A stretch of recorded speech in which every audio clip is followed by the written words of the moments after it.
اور جو ہے اس لیے کہ آپ صلی اللہ علیہ وسلم کی واضح حدیث ہے انما الاعمال بالنیات، اعمال کا انحصار، اعمال کا دار و مدار، عمل کا ڈائریکٹ تعلق کسی عمل کا نیت سے ہوتا ہے۔ تو لہٰذا روزے کے تعلق سے آپ صلی اللہ علیہ وسلم فرماتے ہیں اور کہتے ہیں کہ روزے کی نیت جو ہے وہ فجر سے پہلے کرنا ضروری ہے۔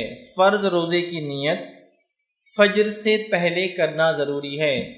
نفل روزے کے لیے آپ کو جو ہے جس کو ہم کہیں گے زوال تک وقت ہے کہ آپ نیت کریں، مطلب دوپہر تک وقت ہے کہ آپ نیت کریں، لیکن فرض روزے کے لیے فجر سے پہلے نیت کرنا یاد رکھیے شرط ہے۔ شرط کا معنی ہوتا ہے کہ اگر یہ نکل جائے تو وہ عمل کمپلیٹ نہیں ہوتا ہے، کنڈیشن ہے۔ تو لہٰذا ہم میں سے جو روزہ رکھنے کا ارادہ کرے وہ ضرور نیت کر لے۔ سب سے بہترین طریقہ یہ ہے کہ انسان رات میں نیت کر لے، اگر نہیں اٹھ سکا، نیند نہ کھلے، سحر نہ بھی ہو تو انشاءاللہ اس کا روزہ درست ہوگا، اس لیے کہ اس کی نیت روزہ رکھنے کی تھی۔ اب روزہ رکھنے کے لیے کیا نیت کے کچھ خاص الفاظ ثابت ہیں؟ تو روزہ رکھنے کے لیے نبی اکرم صلی اللہ علیہ وسلم سے نیت کے خاص الفاظ ادا کرنا ثابت نہیں ہے، یاد رکھیے، ثابت نہیں، یاد رکھیے، اس لیے کہ نیت دل کے ارادے کو کہتے ہیں۔ بہت سارے لوگ نیت کی دعا کرتے ہیں، نویت ان اصوم غدا للہ تعالی من فی رمضان، اور اس کے آگے پیچھے بہت ساری باتیں ہوتی ہیں، لیکن الحمدللہ اس سال اکثر لوگوں نے اس دعا کو چھاپنا بند کر دیا، مطلب لوگوں کو ماشاءاللہ بات سمجھ میں آ رہی۔ اور افطار کے لیے بھی خاص دعا کی جاتی تھی، الحمدللہ اس سال وہ خاص دعا بھی کہیں نہیں چھپی، اور وہی دعا چھپی جو سنت سے ثابت ہے۔ تو گویا سحر کی نیت ختم، غائب کر دی گئی، چونکہ نیت کے الفاظ ادا کیے جا رہے تھے۔ افسوسناک بات یہ تھی کہ اس کے اندر ایسے الفاظ تھے جن الفاظ کو ایک طالب علم جو مختصر سی بھی عربی جانتا ہے وہ سمجھ جائیں گا کہ اس کے اندر کہیں نہ کہیں چوک اور غلطی ہو رہی۔ نویت ان اصوم غدن، میں نیت کرتا ہوں کل کے روزے کی۔ غدن کہتے عربی میں، یا غد کہتے کل آنے والے کو، الیوم کہتے آج جو گزر رہا ہے، الامس کہتے جو کل گزر چکا ہے۔ تو میں نیت کرتا ہوں کل کے روزے کی، ٹھیک۔ ایک صاحب نے، جب میں یہ ویڈیو پچھلے سال کا اپلوڈ کیا گیا کہ میں نیت کرتا ہوں کل کے روزے کی، جب میں نے کہا تو کہا نہیں، وہ غد کا معنی ہے کنٹینیوشن میں جو آنے والا وقت ہے، کنٹینیوشن میں جو آنے والا وقت ہے۔ میں نے کہا آنے والے وقت کے لیے غد کا لفظ کہاں ہوتا ہے؟ وقت آنے والا، اور ظاہر سی بات ہے جب ہم روزہ جس دن کا رکھ رہے ہیں تو وہاں آنے والے وقت کے ایڈوانس نیت کیوں کر کے رکھیں گے؟ دوسرا، میں نے اسی کے ساتھ اسی جملے میں اس ویڈیو میں کہا تھا کہ جو ہے نیت کے الفاظ جو نماز میں ہم کرتے ہیں یہ بھی سنت سے ثابت نہیں ہے، اور کوئی شخص اگر اس کو عربی میں بتا دے کہ یہ عربی میں یہ ثابت ہے تو میں بھی پھر شروع کر دوں گا۔ تو انہوں نے فوراً جو ہے عربی میں بھی وہ نیت ٹائپ کر دی۔ یہ ہے، جب انہوں نے عربی میں وہ لکھ دی تو میں نے ان سے کہا کہ اس کا حوالہ، تو بہرحال پھر اس کے بعد انہوں نے بات کرنا بند کر دیا۔ یہ تو ٹھیک ہے کہ انہوں نے کیا کیا، جو اردو کے لفظ ہے، میں نیت کرتا ہوں 4 رکعت ظہر کی، چونکہ میں نے یہ الفاظ رکھے تھے، واسطے اللہ کے منہ میرا کعبہ شریف کی طرف ہے، تو ایگزیکٹلی وہ چونکہ عربی جانتے تھے عربی میں لکھ دیا۔ تو میں نے کہا یہ تو بہت اچھی بات ہے کہ عربی میں ثابت کر دیا آپ نے، لیکن حوالہ بھی تو دے دیجئے، تو معاملہ ختم ہو گیا۔ پھر کیسے ہم شریعت کو مذاق بنا رہے ہیں اپنے ہاتھوں سے، دیکھیے۔ میں نے یہ کہا تھا کہ یہ عربی میں نہیں ہے، مطلب سنت سے ثابت نہیں ہے، اور وہ انسان جو ہے عربی میں ٹائپ کر رہا ہے، اس کو ترجمہ کر کے، ہو سکتا ہے گوگل ٹرانسلیٹ میں ڈال دیا ہوگا اور ترجمہ کر دیا اور اس کو ڈال دے رہا ہے، یا وہ عربی جانتا بھی ہوگا، تو شرم کی بات ہے میرے بھائی، یہ تو ہم نے ایجاد کی۔ حوالہ کہاں اس کے پیچھے؟ حوالہ، ریفرنس کہ رسول اللہ نے کیا، یہ وہ مسئلہ ہے۔ تو بہرحال روزے کی نیت زبان سے کرنا یہ ثابت نہیں، نیت دل کا ارادہ ہے۔ آپ دل میں نیت کریں کہ انشاءاللہ روزہ رکھنا ہے مجھے، رات میں آپ سونے سے پہلے نیت کر لیں کہ روزہ رکھنا ہے، اٹھنا ہے سحر میں، یہ نیت ہو گئی، یاد رکھیے، ٹھیک ہے۔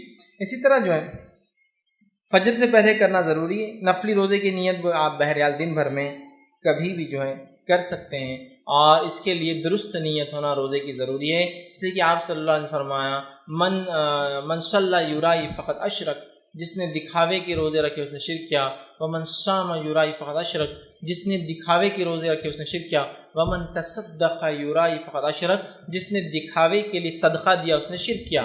تو لہٰذا بہت ضروری ہے نیت درست ہو۔ بہت سارے لوگ روزہ اس لیے رکھتے ہیں کہ گھر میں سب روزہ رکھتے ہیں، اور جس دن سب نہ رکھے وہ بھی چھٹی مار دیتے ہیں، تو یہ تو نیت درست نہیں، اللہ کے لیے نہیں، یہ تو مجبوری میں ہوئی کہ اب کھانا کون بنا کے دیں گا، سب روزہ ہے تو۔ جب سب نہیں ہے تو خود بھی چھوڑ دیا. ایسا نہیں ہونا چاہیے. روزہ صرف خالص اللہ کے لیے، کسی کو دکھاوے اور ریا کے لیے نہیں. اسی طرح کچھ باتیں سحر اور افطار کے تعلق سے ہم دیکھتے ہیں، اس لیے کہ بہت سارے کنفیوژنس دیکھے جاتے ہیں، غلط فہمیاں دیکھی جاتی ہے جو لوگ سحر کے بارے میں رکھتے ہیں، افطار کے بارے میں رکھتے ہیں. آئیے کچھ باتیں. سحر کا کھانا برکت ہے. نیند سے اٹھنے کے بعد خواہ سحر نہیں کرنا یہ اچھی بات نہیں ہے. سحر کو آخر تک کرنا یہ سنت اور مستحب ہے، مطلب اس کے آخر وقت تک. لیکن یہ بات یاد رکھیے، سحر کا کرنا سنت اور مستحب ہے.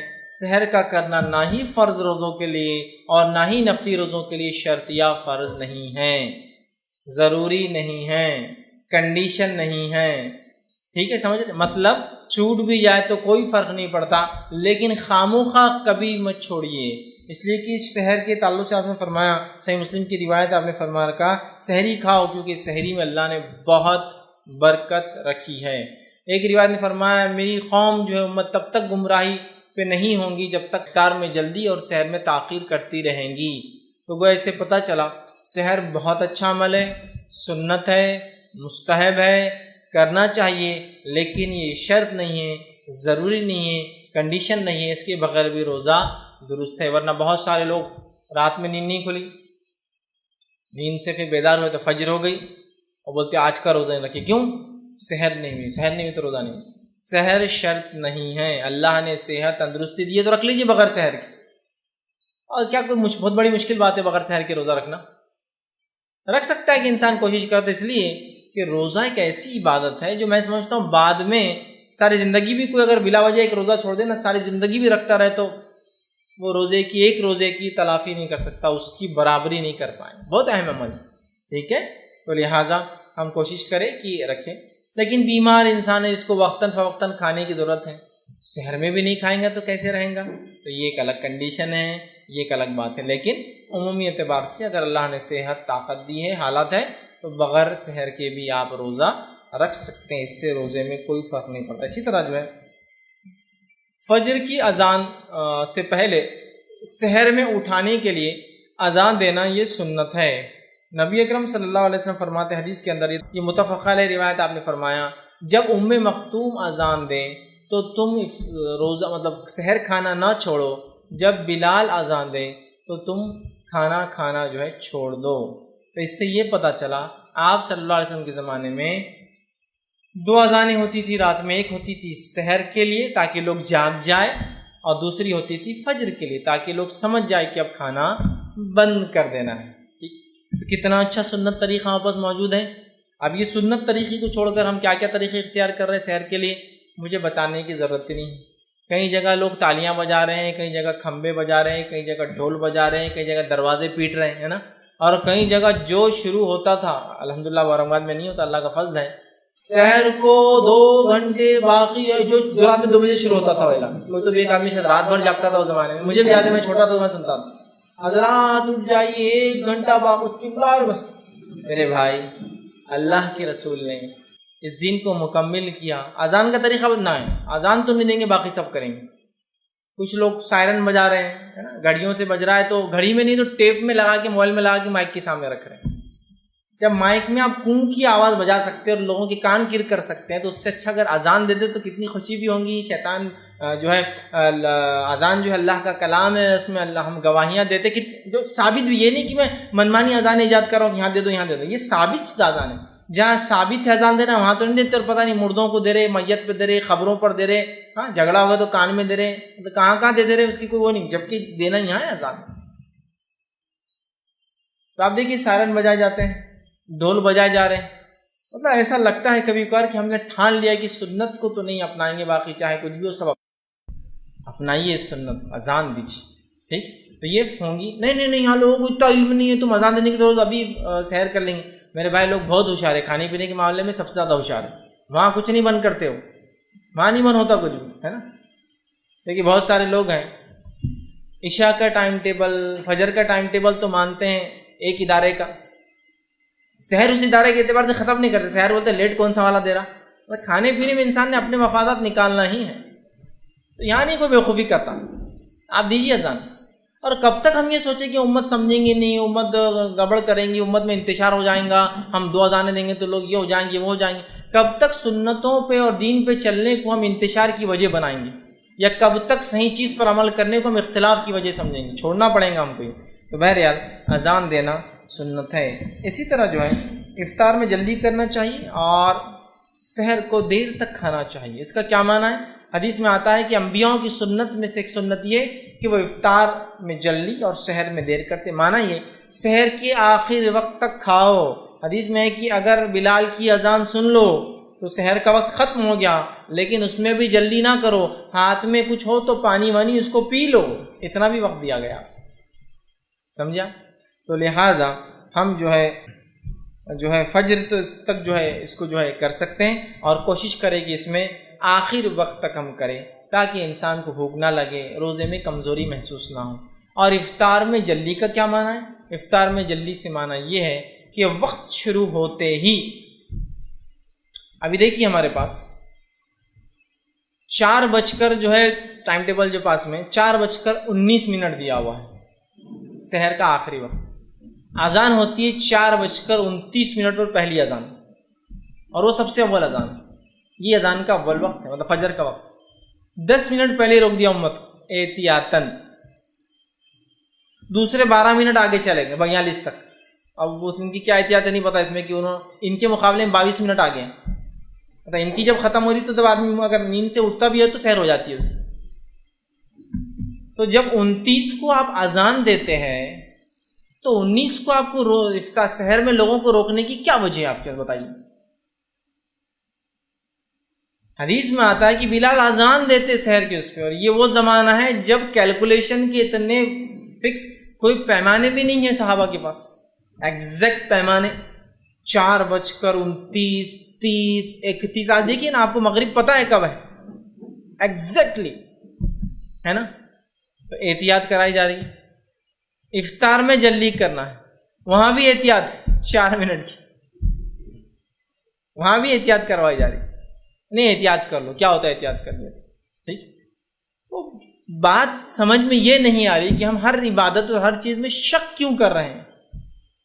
جب ہم عام دنوں میں مغرب کی اذان اگر 7:14 پر دے رہے تھے تو رمضان کا پہلا روزہ آتی 17 پہ کیسی ہوگی اذان؟ مطلب عام دنوں میں ہم غلط اذان دے رہے تھے، اذان قبول نہیں تھی، یا تو وقت سے پہلے دی گئی اذان بھی قبول نہیں اور نماز بھی قبول نہیں۔ تعجب ہوتا ہے، ہر جگہ احتیاط ہے نا۔ ایک طواف کر لیا احتیاطاً دوسرا بھی کر لو، 7 چکر مار لیے احتیاطاً ایک اور اضافہ کر دو، پتہ نہیں ایک بھول گئے ہوں گے تو نماز پڑھ لی احتیاطاً 1 رکعت اور اضافہ کر لو، سجدے سہو کر لو۔ مطلب ہر چیز میں شک، لیکن الحمدللہ زکوٰۃ میں کبھی شک نہیں ہوتا کہ 1000 روپے دے دیے احتیاطاً اور 1000 دے دیتا ہوں، نہیں، ہاں بالکل یقین 1000 ہی اپنی زکوٰۃ ہو رہی ہے، 1 روپیہ بھی زیادہ نہیں ہو رہا اس کے اندر، یہاں یقین ہے۔ باقی تمام چیزوں میں شک ہے انسان کو، کیوں شک؟ عبادتوں کو مضبوطی سے کرے اپنی عادت، ٹھیک ہے؟ تو لہٰذا سورج نکلنے سے پہلے، فجر سے پہلے تک، مطلب فجر کا وقت شروع ہونا انتہائی سحر اور تہجد ہے، ختم ہو جاتی تہجد اور سحر۔ اور مغرب سورج غروب ہوتے ہی آپ جو ہے افطار کر سکتے ہیں، یاد رکھیں، ٹھیک؟ اور یہ انبیاءوں کی سنت اور طریقہ اور پسندیدہ عمل ہے۔ جلدی سے ہرگز مراد نہیں کہ وقت سے پہلے کھانا۔ ایک مرتبہ ایک دفتر پہ میں بیٹھا تھا، وہاں ایک صاحب تھے، کہا ارے یہاں کتاب و سنت کے ماننے والے لوگ بیٹھے ہوئے، بولے مزاحیتاً مذاق سے، کہا آپ لوگ 5 منٹ پہلے کر لو، آپ لوگ کر لو اس لیے کہ آپ کے پاس جلدی ہے، بولے حدیث میں، وہ ہنسنے لگے۔ میں نے کہا ایسی ہوتے اللہ تعالیٰ جب کسی کو پکڑنا چاہتا ہے تو شاید اس کی عقل پہ ایسی پتھر ڈال دیتا ہے، کہ تو یہ سراسر سنت نبوی کا مذاق اڑا رہے ہیں آپ۔ یہ الفاظ میرے ہیں، آپ کے ہیں، کسی جماعت کے ہیں کہ سحر میں دیر اور افطار میں جلدی کرو، نہیں، نبی اکرم صلی اللہ علیہ وسلم۔ کیا معنی ہے اس کا؟ معنی یہ ہے کہ وقت شروع ہوتے ہی ہم کو کرنا ہے، نہ کہ وقت سے پہلے 7:14 7:15 ہے اور آپ کر رہے 7 بجے، یہ معنی نہیں میرے کو۔ معنی شروع ہوتے ہی، اور آپ جو احتیاطاً 4 سے اور 5 منٹ آگے تک رکا رہے ہیں لوگوں کو، یہ معنی ہے اس سے کہ ابتدا ہو گئی، آپ بالکل کر سکتے ہیں۔ اسی طرح جو ہے سحر کھاتے وقت اگر فجر کی اذان ہو جائے تو انسان کو اتنا وقت ہے کہ وہ ہاتھ میں لیا ہوا لقمہ، منہ میں چاپتا ہوا لقمہ، اور اگر ہاتھ میں پانی ہے تو اس کو فوراً پی لے. آپ نے فرمایا کہ کوئی شخص اگر کھا رہا ہو تو اچانک اس کو نہ چھوڑے بلکہ اس کو فوراً ختم کر لے. مطلب آپ پانی پہ اذان ہو گئی تو اچانک پانی نہیں پھینک دینا، چونکہ اسلام اتنا ریجڈ بھی نہیں ہے، اتنا بھی نہیں کہ آپ پی لو. کھانا کھا رہے تھے، نیوالا منہ میں تھا، فوراً چاپ لو. یہ مانا ہے اس کا. ورنہ کیا ہے کہ نیوالا آپ چاپے تھے، اذان ہوگی تو آپ نے تھوک دیا، یہ مت کیجیے. تو آپ نے فرمایا کوئی شخص جب جو اذان سنے تو اس کے برتن میں جو ہے اس کو فوراً کھا لے. مطلب ہاتھ میں کچھ ہے، برتن میں ایک نیوالا ہے، فوراً کھا لے. پانی تھا فوراً پی لے. یہ اس کا معنی ہے. اتنی بھی ڈھیل اور چھوٹے کہ فجر کی اذان ہو رہی ہے تو بھی اتنی چھوٹے کہ جلدی سے یہ کام کر سکتا ہے. لیکن یہ فجر کی اذان اللہ کے رسول صلی اللہ علیہ وسلم کے زمانے میں اول وقت ہوتی ہے. یاد رکھیے ہمارے پاس کچھ 4:45 بجے آج بھی ہوتی ہے. اور مجھے اچھے سے یاد ہے جب میں چھوٹا تھا تو فجر کی اذان آدھے گھنٹے بعد ہوتی تھی اور آدھے لوگ تو ویسے ہی سو جاتے تھے. لیکن شہر میں اٹھنا پہلے ہی ایک مشقت ہے، اس پر کھانا کھا لیا ماشاءاللہ. اور سردی کے دن سمجھ لیا، ابھی تو ہم بارش کی طرف آ رہے ہیں، اس سے پہلے ہم سردی میں تھے. تقریباً 12 سال سردی سے گزارتے ہوئے ہم یہاں آ رہے ہیں، گرمی کی طرف بڑھ رہے ہیں، بارش کی طرف مطلب ہے نا. تو ہم جو زمانے سے آ رہے ہیں تو ایک تو سردی ہے، آج لوگ سو جاتے تھے لیکن اول وقت اذان. اب ہوا کیا، کمپٹیشن کا زمانہ آ گیا. ایک مسجد نے جلدی کر دیا، لوگ زیادہ جا رہے تو امام صاحب بول رہے چندے زکات سب جا رہے، چلو اپن بھی جلدی کر دو. گویا سنت نبوی کے فالو کرنے میں جلدی نہیں ہوا، یہ کمپٹیشن میں ہوا کہ ایک مسجد نے جلدی کر دی تو سب ادھر چل جا رہے نا، تو اپنا اثر رسوخ، اپنے چندے، اپنا سب بند ہو جائیں گا ہے نا. اپن نے بھی جلدی کر دی. ایک مسجد دیر سے عشاء پڑھ رہی ہے اس لیے کہ لوگ زیادہ آ رہے ہیں تو اپن بھی دیر سے کر دو، سنت کو فالو کرنے کے لیے نہیں. تو ماشاءاللہ ابھی الحمدللہ کمپٹیشن ہی صحیح. سب جگہ اذانیں میں سمجھتا ہوں تقریباً کم و بیش یا تو اول وقت یا 5-10 منٹ لیٹ ہو رہی ہے، اور جماعت 5 منٹ بعد، 7 منٹ بعد، 10 منٹ بعد ماشاءاللہ بہت اچھا ہو گیا تاکہ لوگ سو نہ جائے ہے نا. سال بھر ایسے ہی ہونا چاہیے کہ لوگ جلدی آپ پڑھا دیں اور ان کو فارغ کر دیں تاکہ فجر کے بعد بھی سوتے رہے، ان کو ٹائم ملے تو ٹھیک. بہرحال لیکن نہیں ہوتا ایسا ہم سے ہے نا. تو بہرحال لیکن اگر اول وقت ہوتی ہے تو آپ اذان پہ ڈیپینڈ رہیں گے. اگر اذان اول وقت نہیں ہوتی ہے تو آپ دیکھ لیں فجر کا ابتدائی وقت کیا ہے، سمجھیے 4:29، 4:28، 4:27 سے جو بڑھ رہا ہے دیکھ لیں، اس تک آپ سحر کر سکتے ہیں. اسی طرح جو ہے افطار کے لیے غروب آفتاب شرط ہے. یاد رکھیے سورج کا ڈوبنا کنڈیشن ہے. سمجھ لیجئے سورج نہیں ڈوبا تھا، بادل تھا، آپ کو ایسا لگا سورج ڈوب گیا، آپ نے کھا لیا اور سورج نکل آیا، مطلب روشنی دکھی، تو اس دن کا روزہ آپ کو قضا کرنا ہوگا. سیم سحر کے لیے، سحر میں آپ اٹھے، ارے لگا ابھی تو اندھیرا ہے، آپ نے کھا لیا، دیکھا اندھیرا نہیں، بادل تھے، جبکہ سحر کا وقت ہو چکا تھا، فجر نکل چکی تھی، تو یہ اس دن کا روزہ بھی آپ کا نہیں ہوگا. لیکن آپ اس روز اگر سحر میں ایسی گڑبڑ بھی ہوتی ہے تو کھائیں گے پیئیں گے نہیں، یاد رکھیں، تاکہ دوسرے روزے دار کا احترام کریں گے اور رمضان کے مہینے کا احترام کریں گے. اور اس کی قضا، اس پہ کوئی کفارہ نہیں ہے، کوئی فدیہ نہیں، اس کی قضا رمضان کے بعد اس پر ایک روزے کی لاگو ہوں گی. یاد رکھیے، سمجھ رہا بات. افطار میں بھی سیم، افطار میں جلدی کر لی، غلطی ہوگی، یا گھڑی دیکھنے میں غلطی ہوگی، گھڑی میں بج رہے تھے 7:05، ہم کو لگا 7:15 افطار کا وقت ہے، بھوکا انسان ہوتا ہے نا، کبھی کبھی ٹائم دیکھ لیتا آگے پیچھے، ارے لگا رہے 7:15 ہو گئے، چلو کر لو، اور کھانے کے بعد پتہ چلا رہے ابھی تو سائرن بج ہی نہیں رہا جو بجتا ہے روز. جب ٹائم دیکھا تو پتہ چلا 10 منٹ پہلے کر لیا، تو یہ روزہ بھی نہیں ہوا آپ کا، اس لیے کہ آپ نے وقت سے پہلے افطار کر لیا. سمجھ رہے ہیں بات کو؟ تو اس بات کو یاد رکھیں سورج غروب شرط. اسی طرح کوئی شخص ہے جو سفر کر رہا ہے، ٹریولنگ کر رہا ہے، اور وہ جہاز میں سوار ہوا، زمین پر تھا تو 10 منٹ باقی تھے افطار کے لیے، لیکن جہاز جب اوپر چڑھا تو ابھی غروب آفتاب نہیں ہوتا ہے، دیر لگتی ہے. تو اب وہ جب تک غروب آفتاب نہیں ہوتا اس کو انتظار کرنا پڑے گا. سمجھ رہے؟ اور اگر سورج کے اس سمت جا رہا ہے، جیسا کہ مثال طور وقت میں جو پیچھے ہوتے ہیں ہم سے، ہندوستان سے فلائٹ لے کر وہ سعودی عرب جا رہا ہے تو وقت میں ہم سے پیچھے ہے، ظاہر سے فلائٹ اوپر چڑھتے ہی سورج آپ کو بہت دیر تک دکھائی دے گا، اس لیے کہ فلائٹ اسی طرف جل رہی جس طرف سورج ابھی ہے نا. تو آپ کو وہاں بھی غروب آفتاب شرط ہے، آپ کو رکے رہنا ہوگا. ٹھیک. اور جب آفتاب غروب ہو جاتا ہے تو فلائٹس میں اعلان ہوتا ہے، کوئی بھی فلائٹ تقریباً سبھی لوگ اعلان کرتے ہیں کہ سورج ڈوب گیا ہے، سن سیٹ ہے، مطلب جو لوگ افطار کرنا آتے ہیں نظمی ہوتا ہے کبھی کبھار کہ سورج ڈوب چکا ہے. سمجھے آپ؟ تو آپ کو اس کا انتظار کرنا ہوگا. یاد رکھیں. اسی طرح جو ہے افطار میں اگر سنت یہ کہ آپ کھجور کھائیں، پین کھجور، نہ ہو تو چھہارے سوکھی کھجور، اور نہ ہو تو پانی پیے، یا جو کچھ سامنے ہو کھا سکتے ہیں. ہمارے پاس ہوتا ہے کہ اگر سفر میں ہے، مشکل ہے، کھانا نہیں ہے تو نمک کھاتے ہیں اور نمک سے افطار کرتے ہیں، نمک سے افطار کرنا یہ سنت سے ثابت نہیں ہے، یاد رکھیں۔ آج کل ایک چلن بن چکا، بہت سارے لوگ کھانے سے پہلے بھی یہ انگلی سے مڈل فنگر جس کو ایسا نمک کو لگا کے چاٹتے کھانے سے پہلے، کیوں؟ تو ان کو بھی نہیں پتا، لیکن ایک سسٹم رائج ہو رہا ہے۔ کسی کو مہمان گھر پہ آ رہے ہیں، نمک دیتے ہیں، اس کو چاٹتے ہیں۔ مہمان کو پانی دینا ہے، پہلے نمک دیتے ہیں، اس کو چاٹتے ہیں۔ اور ایک صاحب جو ہے بتانے لگے، جب ان سے سوال ہوا کہ یہ نمک کا چاٹنا کھانے سے پہلے کیسا ہے، تو وہ کہنے لگے، جو کہ بہت بڑے مفتی ہونے کا دعویٰ تھا ان کا، کہا سب لوگ کر رہے ہیں تو سنت ہوگا ہی۔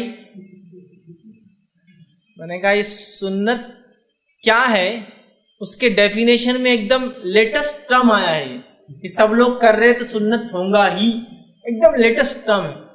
مطلب اب تو یہ ہوا کہ اگر میرے سماج میں سارے لوگ بدعت کر رہے ہیں تو سنت ہوگا ہی، تبھی تو وہ کر رہے ہیں، تو لہٰذا میں بھی کروں بدعت، سنت ہوگا ہی نا، جبھی تو لوگ سب کر رہے ہیں۔ تو میں نے ان سے کہا کہ یہ ایک دم لیٹسٹ ٹرم آپ نے کیسے ایجاد کیا، یہ کون سی اصطلاح سے اور کس فقہ سے یا کس مسلک سے یہ اصول ثابت ہے کہ سب کر رہے تو سنت ہوگا ہی؟ یہ نہیں سمجھ پایا۔ دوسری اصطلاح، سنت نہیں بھی ہے تو سنت سے قریب ہے، ایک اور نیا، پہلے تو سنت ہوگا ہی سب کر، دوسرا ایک ٹرم ہے سنت سے قریب ہے، کہ بھائی دیکھیے آپ جو کپڑے پہن رہے ہیں یہ کپڑے تو سنت سے ثابت نہیں ہے، پھر کیا پہننا چاہیے؟ تو آپ کرتا پاجامہ پہنیں، کرتا پاجامہ ثابت ہے؟ ثابت نہیں، لیکن سنت سے قریب ہے۔ یہ قریب کا نیا لفظ۔ ابھی دیکھیے سمجھ لیجیے، مثال کے طور پر میں نماز پڑھ رہا ہوں، اور نماز پڑھنے کے اندر میں جو اپنے ہاتھوں کو پیچھے گردن پہ باندھ لے رہا ہوں، یہ کون سا طریقہ ہے نماز کا کہ آپ گردن میں ٹھیک ہے میں نیچے نہیں باندھ رہا ہوں، لیکن پھر بھی ہاتھ تو باندھ رہا ہوں نا، سنت سے قریب ہے۔ آپ نے آج عشاء کی رکعتیں 3 پڑھ لی، 3 تو پڑھی نا، سنت سے قریب ہی تو ہے نا۔ ٹھیک ہے 4 پڑھنا ضروری، لیکن پھر بھی قریب تو ہونا ہے۔ زکوٰۃ کتنی دی آپ نے؟ میں نے 2% زکوٰۃ دیتا ہوں، بس اس سے زیادہ دیتا ہوں، کیوں؟ 2.5% فرض ہے، لیکن یہ بھی تو سنت سے قریب ہے کہ 2.5 بولے تو سے 2 قریب ہی ہوتا ہے نا، تو یہ قریب وریب کچھ نہیں ہوتا ہے یا نہیں ہے، ایسی شریعت ہے، یاد رکھیں، سنت ہے یا نہیں ہے، یہ قریب ہے کہاں سے لائے؟ اور ایک قریب اور ایک سب کرتے ہوں گے، تو میں نے کہا یہ اصول کہاں سے لائے؟ تو وہ بیچارے خاموش بیٹھ کر، میں نے بھی سمجھا کہ ان کی عزت باقی رکھو، کیا کریں گے، میں بھی خاموش بیٹھ، چونکہ انہوں نے کہا کہ اکثر لوگ کر رہے سنت ہوگا ہی۔ ایک صاحب سے فتویٰ مانگا کہ یہ عمل کرنا کیسا ہے، انہوں نے بڑا اچھا جواب دیا، اگر آپ کے سماج میں، معاشرے میں سارے لوگ اسے برا سمجھ رہے تو آپ اس عمل کو چھوڑ دیں۔ تو میں نے کہا بڑی اچھی بات کہی آپ نے، ہمارے پاس تو سب توحید کو برا سمجھتے ہیں، ہر کوئی کوسرا کاٹ رہا ہم کو توحید پہ کیوں چل رہے بول کے، تو لہٰذا میں بھی بدعتی بن جاؤں۔ تو نے کہا وہ معاملے میں نا آپ نے لکھا اسی نا کہ آپ کے علاقے میں اگر سارے لوگ یہ سمجھتے ہیں کہ یہ درست نہیں ہے تو وہ کام نہیں کرنا چاہیے۔ مطلب یہ کیسا بول دیتے، کیسی ہمت کر دیتے، پتہ نہیں ایسی بولنے کی، ہمت کیسی کرتے بولنے کی سمجھ میں نہیں آتا ہے۔ اور کچھ جگہ تو ایسے لپک جاتے اور اتنے بار وہ کرتے ہیں کسی کو انتہا نہیں۔ ایک جو ہے صاحب قرآن کی تفسیر پڑھنے لگے اور سورہ احزاب کے ایک حصے کی تفسیر 3 دن کی، انہوں نے ایک حصے کی، اسی کو 1 دن 2 دن اور 3 دن پڑھا۔ وجہ یہ تھی کہ اس میں بڑا اہم واقعہ تھا کہ وہ خندق کھودی جا رہی تھی، اس خندق کے اندر ایک پتھر آ گیا، صحابہ نے سوچا کہ اس پتھر سے ہٹ کر کیا ہم خندق بنا دیں، ساروں نے کہا نہیں، اس پتھر سے ہٹ کر خندق نہیں بنایا جا سکتا، کیونکہ اللہ کے رسول نے جو خاکہ کھینچا تھا اس خاکے سے ہٹ کر ہم کام نہیں کر سکتے نا۔ تو اس پہ 3 دن انہوں نے سمجھایا کتنا اہم ہے رسول اللہ کی بات ماننا، باقی عمل میں کہاں چل جاتا ہے معاملہ، بات سنانے میں تو خندق کو اگر کجی ٹیڑھی کھود دے تو وہ گناہ آپ ثابت کر رہے ہیں، صحابہ کو وہ پسند نہیں تھا بول رہے ہیں، لیکن اپنے زندگی کے عمل میں آپ کب اس کو لاگو کریں گے؟ صرف سنانے کی حد تک کہ خندق برابر کھودی جائے، نماز اپنی منمانی، روزہ اپنا منمانی، زکوٰۃ اپنی، تو خالی خندق کے کھودے میں جائیں گی کہ وہ بات کی صحابہ اتنی اتباع کرتے تھے اپنے نبی کی، ہر چیز میں صحابہ ایسی کرتے، تو یہ بات ہم کو جاننا ضروری۔ ٹھیک، تو روزے کے لیے یاد رکھیے، افطار کے لیے جو ہے کھجور کھانا، پینٹ کھجور، سوکھی کھجور، یا پھر جو محض پانی پیجیے، جو بھی اویلیبل ہو، نمک سے کرنا سنت سے ثابت نہیں۔ ہاں نمک کی ایک چیز اویلیبل ہو تو اس سے بھی کر سکتے آپ، یا کچھ ہی نہیں نمک ہے تو وہ بھی ٹھیک۔ اسی طرح جو ہے افطار کے وقت جو ہے بہت سارے لوگ جو ہے دعا کرتے ہیں، بڑی لمبی دعا تھی، بہرحال میں تو بھول گیا اب کیا تھی وہ، آج کل کارڈ پہ بھی نہیں آ رہی، دعا کرتے تھے اور وہ دعا جب تک نہ اللہم انی لکا سمتو وبکا آمنتو علیکا رزقک افطرتو ہے نا، یہ دعا لوگ کرتے ہیں، اور بھی اس میں آگے پیچھے الفاظ ہیں، اور بہت دیر تک وہ ایک لمبی دعا چلتی ہے اور پھر اس کے بعد افطار کرتے ہیں۔ افطار کے لیے ثابت شدہ جو دعا ہے یاد رکھیے، وہ دعا بسم اللہ سے آپ کوئی بھی چیز کھا لیں، اور افطار کے بعد ایک دعا ثابت ہے، ذہب الظما وابتلت العروق وثبت اجر انشاءاللہ، کہ یہ دعا ثابت ہے کہ اب جو ہے افطار ہم نے کر لیا، رگیں ہماری اب تر ہو گئی، چونکہ انسان جب کھا پی لیتا ہے تو خون کا دوران بڑھ جاتا ہے، اور انشاءاللہ اس کا اجر ہم کو ضرور ملے گا۔ تو یہ ثابت ہے، یہ کرنا چاہیے، چونکہ یہ ثابت اور صحیح دعا ہے، یاد رکھیے۔ تو بہت ساری دعائیں کرتے ہیں، یاد رکھیے دعاؤں میں یہ احتیاط ضرور کریں کہ ہم جو ثابت شدہ ہو اس کو جو ہے کریں۔ اسی طرح روزے دار کو افطار کرانے کا اجر بھی روزہ رکھنے والے کے برابر ملتا ہے۔ تو لہٰذا جو شخص چاہتا ہے اس ثواب کو حاصل کرنا، وہ ضرور لوگوں کو روزہ افطار کھلائے۔ اس میں اس چیز کا ضرور خیال رکھیں کہ روزہ افطار کھلانے میں، مطلب روزہ کھلانے کے اندر یا توڑانے میں، جس کو ہم کہتے ہیں بریکنگ کرنے کے اندر، ہم جو حدیث میں ہے کہ اس کا برابر اجر ملتا ہے جتنا روزہ رکھنے والے کو، تو اس میں مستحقین کو تلاش کر کے ان کو دیں۔ میں بھی مالدار، آپ بھی مالدار، ایک دوسرے کو دعوتیں دے رہے ہیں سر۔ جو بیچارہ ویسے ہی بھوکا اور کھا نہیں سکتا ہے، اس کو تو ویسے بھی نہیں مل رہا۔ آپ مجھے بلا رہے ہیں، میں آپ کو بلا رہا ہوں، میں آپ کو اشراق کر رہا ہوں، آپ مجھے اشراق کر رہے ہیں، ہم دونوں اپنے گھر میں کھا سکتے ہیں، اللہ نے دے رکھا ہے۔ وہ لوگ جو لیس پریویلیج ہے، جن کو اللہ نے نہیں دیا ہے، جو غریب ہے، جو مسکین ہے، ان کو دیجیے نا، ان کو بلائیے دعوتیں کر کے۔ تو بہرحال افطار کھلائیے، ویسے ثواب سب کے لیے ملے گا، آپ کو مالدار اور غریب کے لیے، لیکن میں یہ کہوں گا اگر حقدار کو تلاش کر کے کیا جائے، مسکین اور محتاج کے ساتھ یہ عمل کیا جائے، تو پھر یہ بہت زیادہ اجر بڑھ جائیں گے نا۔ اللہ تعالیٰ ظاہر سی بات اجر کو دیکھیں گے نا اس میں، کہ ایک مالدار انسان تو ویسے بھی بھوک اس کو نہیں ہے، ایک غریب انسان ویسے ہی محتاج ہے، اس کو کھلانا میں سمجھتا ہوں زیادہ بہتر ہے۔ تو ہم کوشش کریں افطار کا جو ثواب ہمیں ملتا ہے اس میں جو مستحقین ہیں ان کو رکھیں، یا پھر اپنے آپ مالدار رشتہ داروں کو ضرور بلائیے، منع نہیں کرتا اسلام۔ غریبوں کو چھوڑ مت دیجیے، نہیں یار یہ غریب رشتہ دار آئیں گے نا بہت ہی گر پڑ کرتے، ایسا کھاتے ویسا کھاتے، ان کو نہیں، سب کو بلائیے، مالدار ہو غریب ہو جو بھی ہے، بلائیے ان کو، اور بلا کر افطار کروائیے، اس کا اجر ہے۔ کوئی بلانا بھی ضروری نہیں، پہنچا دیجیے، بھیجا دیجیے کہ آپ کے محلے میں، آپ کے پڑوس میں ایک غریب بستی ہے، وہاں لوگ مسجد میں آ کے افطار کرتے ہیں، تو کیوں نہ وہاں کھانا پہنچا دیا جائے۔